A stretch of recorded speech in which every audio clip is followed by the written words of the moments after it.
Hello, Assalamualaikum. Hello, Assalamualaikum. Cik Adi Assalamualaikum. Iyalah, ya saya.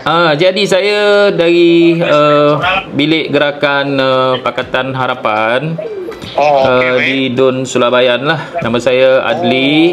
Jadi saya memang telefon, saya tahu saya Cik Adi ni salah seorang pengundi di Kampung Sulabayan kan? Ya, betul-betul. Saya pengundi dekat dekat Balimbang. Okey. Jadi saya telefon ni just nak ingatkan Cik Adi lah, 29 hari bulan ni jangan lupa keluar mengundi. Okey, insya-Allah.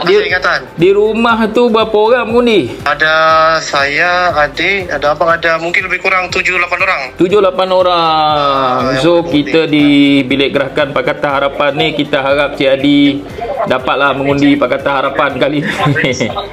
Okey, baik. Jadi kita sebagai tanda sokongan orang Sabah kepada PMX kita kan. Ya. Jadi macam baru-baru ni PMX banyak bagi, insya-Allah kita bagi sokongan. Ya. 100 tu dah habis ke keluarga? Ada balance lagi. Ada balance RM10 lagi. InsyaAllah tahun depan PMX tambah lagi RM100 lagi. Jadi kalau keluarga tu ramai lah yang dapat manfaat daripada situ. Macam baru ni keluarga dapat campur-campur dalam 800. Okey, tahniah. Jadi kita memang tu tanggungjawab kita lah di Kerajaan Pakatan Harapan ni. Jadi saya memanglah kami di Bilik Gerakan ni, saya harap dapatlah undi parti amanah ni.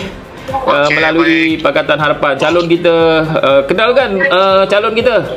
Kenal. Ustaz Zulfikar.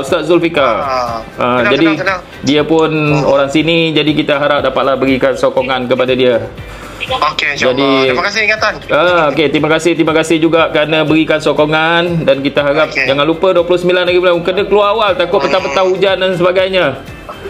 Beritahu ahli keluarga juga ya.